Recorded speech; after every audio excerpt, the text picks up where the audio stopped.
മത്തായി 1-ാം യേശുവിന്റെ വംശാവലി. അബ്രാഹത്തിന്റെ പുത്രനായ ദാവീദിന്റെ പുത്രൻ യേശു ക്രിസ്തുവിന്റെ വംശാവലി ഗ്രന്ഥം. അബ്രാഹാം ഇസ്ഹാക്കിന്റെ പിതാവായിരുന്നു.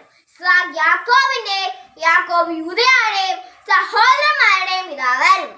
താമാറിനെ ജനിച്ച പേരസിന്റെയും സേറായുടെയും പിതാവായിരുന്നു യൂദ. പേരസ് എസ്രോന്റെയും എസ്രോൻ ആരാമിന്റെയും പിതാവായിരുന്നു.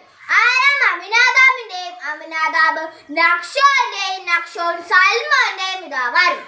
സൽമോൻ രാഹാബിനെ ജനിച്ച ബോവാസിന്റെയും ബോവാസ് റൂത്തിനെ ജനിച്ച ഓബദിന്റെയും ഓബദ് ജസ്സയുടെയും ജസ്സ ദാവീദ് രാജാവിന്റെയും പിതാവായിരുന്നു. ദാവീദ് ഊറിയയുടെ ഭാര്യയെ ജനിച്ച സോളമന്റെ പിതാവായിരുന്നു. സോളമൻ റഹോബാബിന്റെയും റഹോബാബ് അബിയയുടെയും അബിയ ആസയുടെയും പിതാവായിരുന്നു.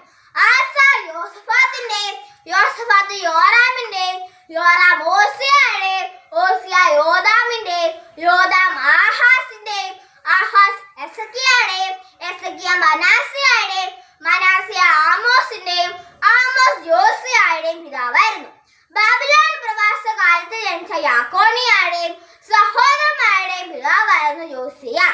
യാക്കോണിയ ബാബിലോൺ പ്രവാസത്തിന് ശേഷം ജനിച്ച സലേത്യൻ സൊറോബാബേലിന്റെയും പിതാവായിരുന്നു.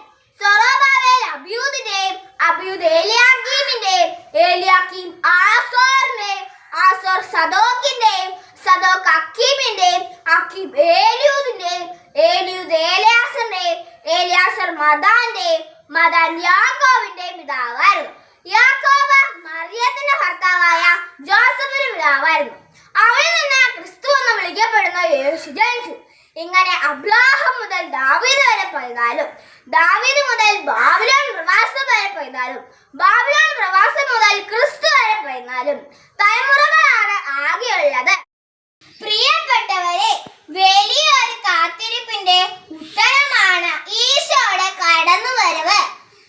പൂർവികന്മാരിലുണ്ടായിരുന്ന വിശ്വാസവും ദീർഘക്ഷമയും നമ്മുടെ ജീവിതത്തിലേക്ക് കടന്നു വരുവാൻ നമുക്ക് പ്രാർത്ഥിക്കാം. വാഗ്ദാനം ചെയ്യപ്പെട്ടവൻ അനുഗ്രഹിക്കാനായി അടുത്തെത്തിയിരിക്കുന്നു.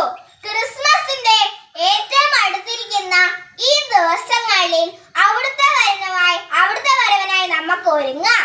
ഇന്നത്തെ സുഹൃദേവം: എന്റെ ഉണ്ണീശോയെ, എന്റെ കുടുംബത്തെ അനുഗ്രഹിക്കണമേ. ഇന്നത്തെ പ്രവൃത്തി: നമുക്ക് നമ്മുടെ കുടുംബങ്ങൾക്ക് വേണ്ടി പ്രാർത്ഥിക്കാം.